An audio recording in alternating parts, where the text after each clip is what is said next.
भाई एक सवाल ये होता है लोगों के दिमाग में कि स्त्री का सबसे ज्यादा मोह किस पुरुष में होता है, पुत्र में, भाई में या पिता में?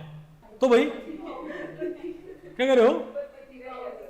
नहीं, मैं देखो भाई एक सवाल होता है ये कि स्त्री का सबसे ज्यादा मोह पुत्र में है, भाई में है, भाई पिता में है कि पति में है?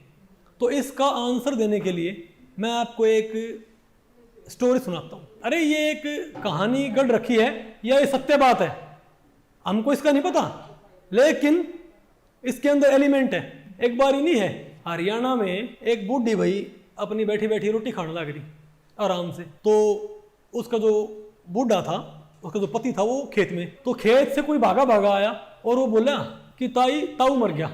तो बुढ़िया ने कुछ गौर ही नहीं किया, बुढ़िया जैसे रोटी खा रही थी ना वैसे रोटी खाती रही। तो उसको बड़ा तजुब हुआ, वो बोला उसको लगा भाई कि क्या पता ताई के जो कान है वो अच्छे से काम नहीं कर रहे हो, मैं दोबारा से इस बात को रिपीट करता हूँ।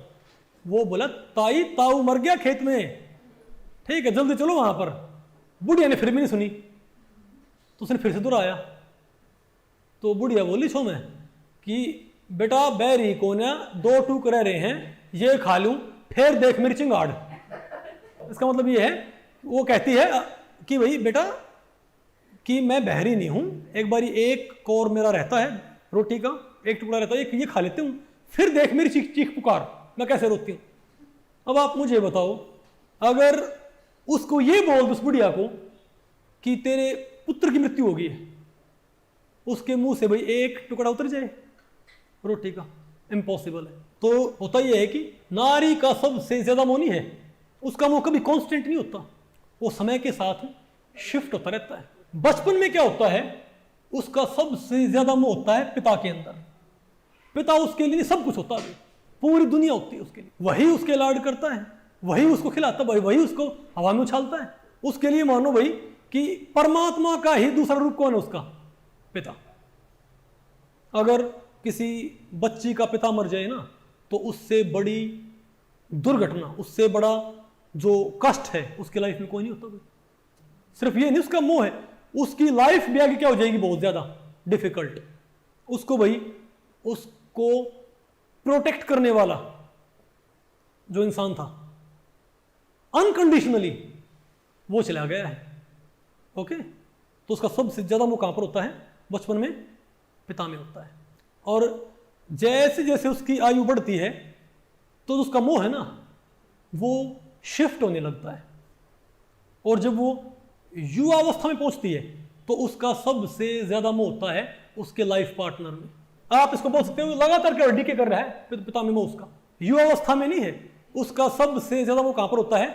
उसके लाइफ पार्टनर के अंदर, उसके पति में। इसीलिए बोलते हैं ना भाई, अगर किसी क्या बोलते हैं ब्याहता का अगर मान लिया सुहाग मर जाए तो उस टाइम पे उसके लिए सबसे बड़ी क्या होती है? वो दुर्घटना, वो सबसे बड़ा उसके ऊपर एक तरह से आप कहते हो कि शोक का जो पहाड़ है वो टूट पड़ता है। आप देखोगे इसीलिए कि कई लड़कियां उनका जो भाई क्रश होता है उससे शादी करने चक्कर में घर से भाग जाती हैं। आपको कैसे उसका पिता में बहुत मोह है, लेकिन उसके दिमाग पे जो जादू टोना है वो कर दिया किसी ने, और वो जादू टोना इतना खतरनाक होता है कि वो जो पिता उसको इतना भी पाल पोस के बड़ा करता है, एक्सट्रीम केस में वो उसका भी ख्याल नहीं करती कि भाई उनको कैसा लगेगा कि उनसे भी बिना पूछे वो शादी कर रही है। होता ना ऐसा? तो युवावस्था में उसको सबसे ज्यादा वो कहाँ हो जाता है? पति के अंदर। और जैसे जैसे क्या होता है उसकी एज बढ़ती है तो बुढ़ापे में, अब बुढ़ापे में क्या होता है भाई, उसका जो मोह लगातार क्या होता रहता है? स्थानांतरित होता रहता है। किसमें? पुत्र में। उसका पुत्र मोह इतना गहरा हो जाता है भाई कि अगर बुढ़ापे में उसको पता लग जाए ना, ऐसे भाई मैंने बहुत सारे केस देखे हैं, अगर पुत्र की डेथ होगी ना, पुत्र की मृत्यु होगी, तो सदमे से माता की क्या होगी? मृत्यु। उस बूढ़े से तो भाई वो पूरी उम्र लड़ लड़ के अब ठीक है, तो वहां पर एक अंडरस्टैंडिंग है। दूसरा ये नहीं कि उनका भाई मोह ही कम हो गया, नहीं, एक मोह तो कम हुआ ही है, लेकिन एक बात ये होती है उसको पता है भाई कि ये तो अब पक्का फल है। समझे बात? अगर भाई हमने भाई अपना क्या बोलते हैं जीवन भोग लिया है, अगर अब उसकी पति की मृत्यु हो भी गई तो उसको वैसे वो माइंड से उसको एक्सेप्ट करने के लिए रेडी है, उसको इतनी परेशानी नहीं होगी। इसीलिए बुढ़िया ने बोला कि एक टूक रहता है, ये खा लेती हूं। तो बुढ़ापे में अगर क्या हो जाए, उसका बेटा मर जाए ना, क्योंकि उसका सबसे, उसकी पूरी इन्वेस्टमेंट क्या होती है, वो उसका भाई शरीर का अंग है। उसने उसको भाई अपने एक तरह से उसका हार्ड मास ही उसके अंदर क्या है, ट्रांसफर हुआ है।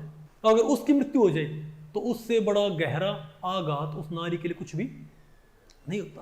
और आपको भाई, तो इनका जो मुंह होता है ना, वो तो लगातार भाई चेंज होता रहता है। क्या बोलते हैं, पिता से पति और पति से पुत्र।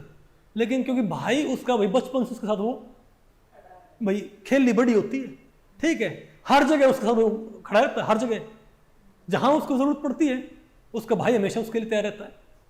तो भाई में उसका मोह नहीं है, लाइफ टाइम क्या रहता है, कांस्टेंट।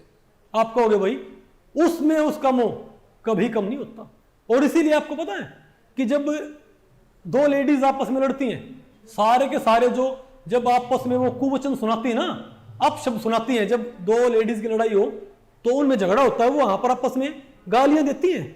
और वो गालियां भी, लेकिन उनमें से एक अपशब्द ऐसा है, एक श्राप ऐसा होता है जो एकदम से उसके भाई भीतर को कचोट देता है। पता कौन सा?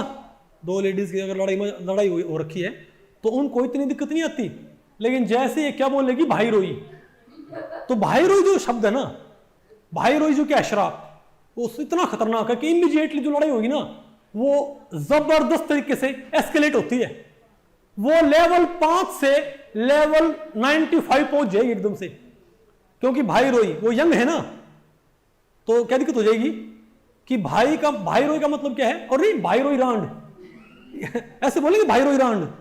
अब भाई रोई का मतलब होता है कि उसके भाई की मृत्यु हो जाए। वो कहती है कि तेरा भाई मर जाए, अब भाई उसको पूरी लाइफ पिए है। और रांड का मतलब यहां पर क्या है कि उसका पति मर जाए। तो यंग एज में अगर दो लेडीज की लड़ाई हो रखी है और वो एक दूसरे को भाई रोई रांड कह देती है तो उसने दो गालियां, दो श्राप, कंबाइंड इफेक्ट कि तेरा भाई भी मरेगा और तेरा पति मरेगा। इमीडिएटली भाई वो सारी बात सुन लेगी, लेकिन ये दो शब्द सुनते ही इमीडिएटली ये जो वॉर होएगी ना, ये वर्ल्ड वॉर में कन्वर्ट होने के चांसेस इमीडिएटली बढ़ जाएंगे। और फिर आपको पता है ना, फिर वहां पर भाई उनकी चोटी भी, वो चोटी से पकड़े घुमाने लगती है दूसरे को। तो इसीलिए ये जो श्राप होता है ना, लड़ाई होने पर भी लेडीज बिल्कुल आखिर में इस्तेमाल करती हैं। ये उनका होता है ब्रह्मास्त्र। जब ये लगे कि मैं इसे कुछ भी सुना रही हूं, ये तो रिएक्ट ही नहीं कर रही। कई बार क्या होती है, एक ज्यादा समझदार होती है, वो कहती कोई बात नहीं, मुझे कह रही है, मैं सुन लूंगी, कोई बात नहीं। और ये भी खास बात, अगर वो किसी को अब शब्द सुना रही है, गालियां दे रही है, समझे बात, शराब दे रही है, और वो रिएक्ट ना करे, उसको लगता है कि मेरी सारा प्रयास मेरा विफल हो रहा है, कोई रिएक्शन तो है ही नहीं। तो तब वो लास्ट में क्या करती है, अपना ब्रह्मास्त्र इस्तेमाल करती है, भाई रोई रांड बोल के, और इमीडिएटली क्या मिलता है उसको, उसका रिस्पॉन्स। तो ये जो श्राप है ना भाई रोई रांड का, भाई ये सबसे क्या होता है, खतरनाक।